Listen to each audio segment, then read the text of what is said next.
Hi there, I'm Damon. I'm the designer of Sovereign.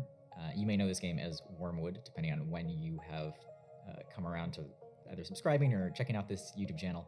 I'm going to talk a little bit today about the history of the world of Apsyntion, the planet that the people in Sovereign are living on. The game is kind of designed like this puzzle box that you're supposed to be unraveling one card at a time, so that as you play, you start to get invested in the world and immersed in the history of what's happened to these people over the last 1,000 years. If you don't want that and you just want to know everything ahead of time, that's what this video is for. First off, how did people get here? This is the oldest question we've got. There's a lot of different legends and like mythical or biblical ideas that are surrounding the origins of the people on Apsyntion within the game and also in the rulebook. People got here via the Apsynthos, which is an arc ship that brought humanity to this planet. The Apsynthos is big, really big. Big enough that when it impacted the planet, it wasn't going that fast, and it still caused what was essentially a nuclear winter for more than 3 years.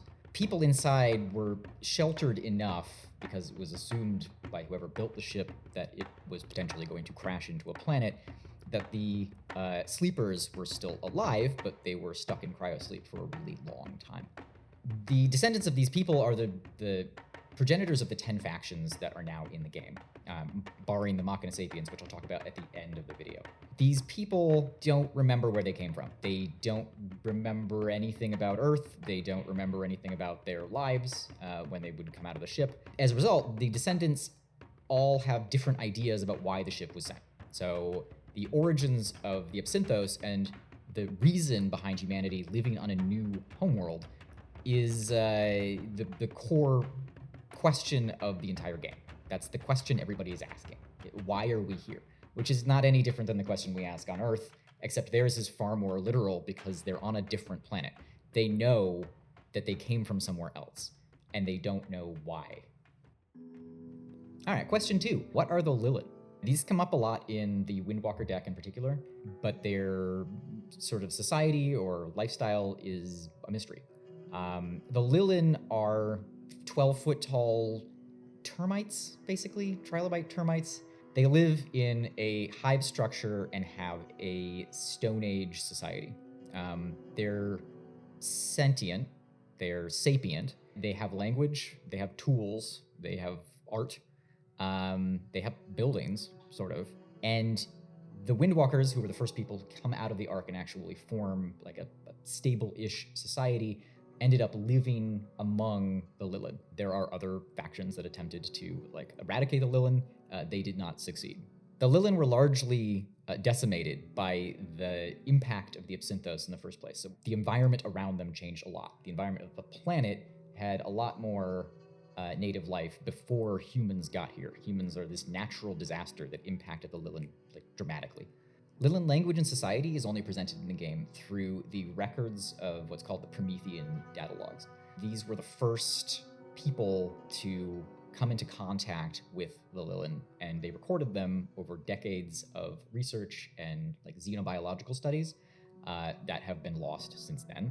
But these people were scientists. They were trying to figure out where they were and what was living here, and they realized logically after inspecting the Lilin that they are, in fact, a second sapient species among humans, and that they needed to try and understand them to gain some semblance of diplomacy.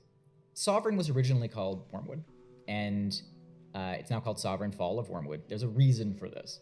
Wormwood is the asteroid or meteor that at the end of the Bible destroys a large chunk of the Earth. In medieval texts, the Wormwood disaster was painted several times as this like cataclysmic nightmare that is the end of our Earth, our time here.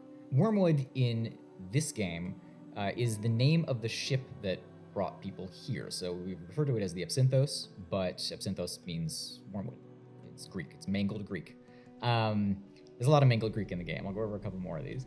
But Wormwood is both the name of the ship and also the name of the disaster that befell Earth, the one that people don't remember what happened. Could have been anything. It could have been a climate disaster. It could have been disease. It could have been war. It could have been potentially nothing.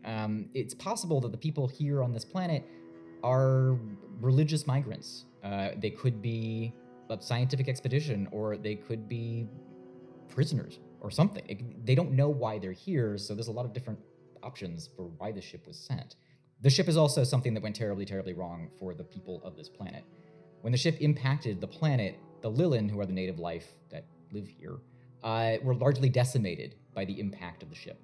For humanity, the Apsynthos is this messianic arc that will bring them back to their homeworld. For the Lilin, it's precisely the opposite. It's a demon star that fell from space, impacted the planet, and caused a nuclear winter, killing large portions of their population and stalling their ability to expand as a society. These dual Armageddons are the core of the mythology within Sovereign. Another big question people have, this is very reasonable. What are talents and drones? I emphasize a lot that talents and drones are people. They're not coins. They are human beings that are split into two different caste groups. So what exactly is a talent and what exactly is a drone? Well, a drone is you. You are a drone. You are a person, a normal human being who works and lives and dies with a normal human lifespan with a body that sort of evolved. That is a drone. That's what that is. A talent is a little different. The people that came out of the Ark were suffused with a nanite ether. Wherever they came from, their world was completely inundated with nanite technology. None of the people coming out of the Ark remember any of this or know any of this because there's no indication to them that they are anything other than human. Everyone and everything on Apsyntion is now largely blanketed with self-replicating nanites that have a wide variety of functions, purposes, and their own inclinations from wherever the ship came from. That nanite technology can be largely manipulated by a small subset of human beings. Whether it's a mutation or something that was designed into the system is a total mystery, but some people are born with the ability to partially either communicate or manipulate the nanites that are in everything now, or they are born without this ability, and they're just you. Talents might be able to manipulate objects that are otherwise non-manipulable, like echoes, for example, big chunks of the Ark that won't respond to anybody but talents. They might be able to communicate seemingly telepathically over short or long distances. They might be partially prognosticating. They might be able to see things before they happen or seem to feel the environment around them. Because the environment around them is just as suffused with this nanite network as everything else, as all the living things. So talents are this sort of semi-random segment of humanity that has become this higher caste group, where talents are not only more powerful than other people, they also, in many societies, see themselves as simply better than drones. Now, in some societies, particularly the Undercity, drones are not quite human anymore. In some societies, they've been genetically manipulating people to be better workers or more docile workers. The Undercity is a great example because their drones have a tendency, the deeper you go, to get less and less recognizably human as they become more and more specifically gene-tailored to the tasks that they perform deep inside the crust. Other societies, like the Church, for example, drones are just human beings who don't have the Word of God and can't communicate with their ancestors, and so they're seen as either less than or servants or something else. That leads directly into what is the Forge. The Forge is such a weird structure, both mechanically and thematically. The word sounds kind of cool, but what does it actually mean? Like, why are talents the only thing that can work in the Forge? What is the Forge? What does it do? Why does everyone use it? Why is it used in all 10 societies in the same way? Well, the Forge is also an offshoot of the nanite suffusion that invaded or infested the entire planet. Apsyntion is a hostile world. It doesn't have a whole lot of natural resources that we would necessarily want as human beings starting over from the Bronze Age. But what we do have is a massive city-sized ship that has a largely infinite resource of energy within it. The drive cores from the Apsynthos are fusion power for everyone that goes on forever. And anyone who gets a hold of these 10 societies all definitely have them, can utilize those fusion cores to create kind of anything they need. Largely, we are restricted by the amount of energy we have. The reason that we've had so many wars over things like oil is because we need energy to power large societies.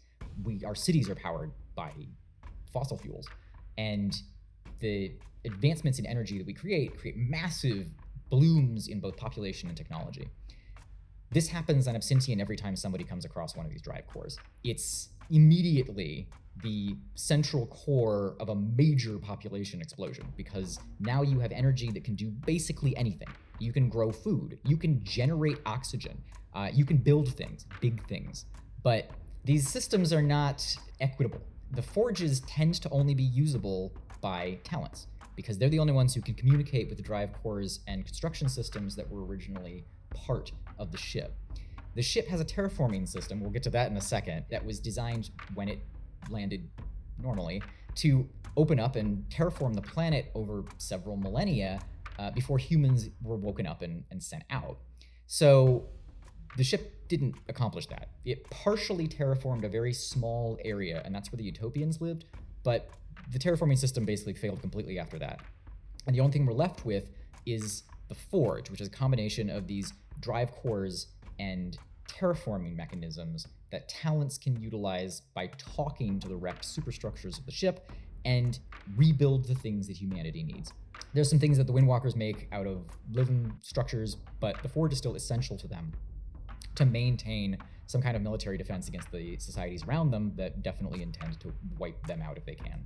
So why do talents change to drones, right? That's another question. Why did talents flip over and become drones in the Forge? Well, it's not just a mechanical thing. It's not just an abstract idea. The act of forging exhausts people, like, I want to say spiritually, but it essentially just exhausts the energy reserves inside their bodies to the point where they may not be able to work the Forge for long. Whatever it takes to be able to communicate with the structures of the Synthos, it is not an infinite resource. It might have infinite energy, but you don't. And you will drain your talent by communicating with this thing and getting it to do what you want. Eventually it won't respond to you, and now you are just like everybody else. And finally, what are the Machina Sapiens? They're the most mysterious faction on Apsyntion. They're the weirdest because they don't have any people, but they still use the same systems, and they still use little people tokens. They use the Forge, they have castes, but they're definitely not human. So what exactly is going on with the Machina Sapiens? The Machina Sapiens text, like its flavor text, is only described from people who are observing them from the outside. The Machina never describe themselves. We interpret their behavior as sentient or sapient, but I, as the designer, don't necessarily think it that way. They largely mimic the structures around them, and the indication that they're sapient comes from the story that is included in the game about the Machina Sapiens. Again, it's from the perspective of homesteaders that are observing them from the outside, but the Machina Sapiens seem to have some kind of religious behavior that is oriented towards humans that are around them, and that makes them look pretty thinky. They could also simply be mimicking the things around them, and that they see people worshiping and then they start doing it themselves. They're a very both advanced and primitive form of AI. It's an AI that's been sort of evolving over time after the ship crashed. They are a natural extension of the terraforming system that was supposed to operate independently of human intervention. That thing didn't work properly, and the result is the Machina Sapiens. And they can look kind of like anything. You can see that in the deck, where a Machina might look sort of human shape, or it might be a big crab, or it might just be a cloud of nanites. It could be kind of anything. There's also the story of the angel in the desert. That's also in the game. That's not a Machina, really. That's far older. What that thing is much stranger and older, and it's part of the core of the ship, and I'm not going to describe exactly what that thing is. Read the story. But there are essentially two machine intelligences that are existing on this planet simultaneously. One very old one that came out of the ship and is stationary and angry, and one that is mobile and is more animal-like. That's the Machina Sapiens. I want you to interpret, when you're playing the Machina Sapiens, what you think they're thinking, or if they're thinking at all. I think it's far more interesting what you think the life of a glorified lawnmower is like. Hopefully that describes some of the mysteries of the game in far more detail than is described in either the cards or the rulebook, so you can get a better sense of exactly what you're doing here and who these people are and what all these mysteries are all about, because they do have reasons. And there's a lot more to discover. So like, these are the big questions. There's a lot more small questions about the characters and events of the game that you should investigate by taking a look at all the cards or playing the game and reading the flavor text at the bottom. You'll get a much better sense of who these people are and who you are in respect to your favorite faction.